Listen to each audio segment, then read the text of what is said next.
Hello, I'm taking on a challenge to beat every playable Nintendo published game. Welcome to the next episode. The next game is SF-HiSplitter. Now, you may look at the title and wonder, what does SF stand for? It only takes one look at the game to realize what it means. That's right, Space Fever is back. This version was released in the same year as Space Fever and Color Space Fever. It looks like Nintendo wanted to continue to cash in on the Space Invaders hype. The big change in this version was the introduction of large aliens. There's not much more of an introduction that needs to be said about this one. That wasn't already covered in the Space Fever video, so let's jump right into it. If you watched my Space Fever video, you'll know that in that game Mode A was significantly harder than the other two.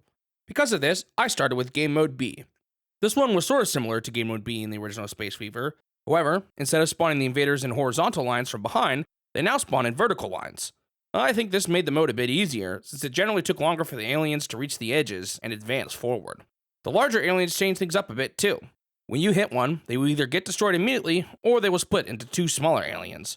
It took me a while to realize, but the alien would get completely destroyed if you hit it dead in the center. This meant that if you failed to hit the center and split the alien, you would have to spend more time defeating the aliens in the original Space Fever, but if you hit them in the center, you would spend less total shots. The defensive structures have been adjusted this time around too.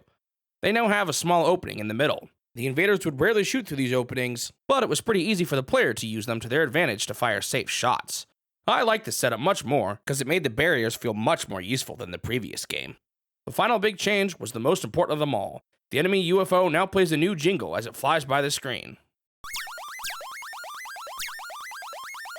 I'm not sure if I'd just gotten better at Space Fever at this point, but I found this one to be much easier than the original.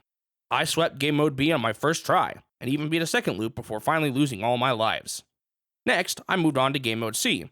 Other than the obvious change of the bigger aliens, this one was identical to Game Mode C in the original Space Fever, and the most like Space Invaders. Once again, I did well with this one, and beat it on my first try. I also managed to beat 2 loops again. Finally, I ended on Game Mode A. To my surprise, this one was nothing like Game Mode A from the first game. I guess they realized separating them into 2 separate units was a little bit too difficult. This time, the invaders went further forward with each movement, and then backwards half the distance on the next movements. I'm not really sure how much of a difference this makes, since I think they ultimately end up moving forward at the same rate as Game Mode C. Once again, I beat this one on my first try, although I died on the second loop this time. With that, I had finished SF-HiSplitter. On to the review. In a general sense, I think this game is superior to the original. The modes feel more balanced, and the larger enemies add a new level of complexity that reward players for being more precise. That being said, a lot of the problems I have with the original are still present. I'm still not that into high score chasers, so I have very little interest in going back and trying to beat my scores. And it's also still a total ripoff of Space Invaders, even if the extra game modes and large enemies differentiate it a bit. While I do like this version more, I still gave it a 6 out of 10, the same as the original. Thanks for watching the video. If you want to see more of these in the future, make sure you subscribe to the channel so that you won't miss out on the next one. Also leave a like if you enjoyed it, since it'll help the channel grow and motivate me to continue the series. I hope I will see you in the next step of my quest to beat every Nintendo game.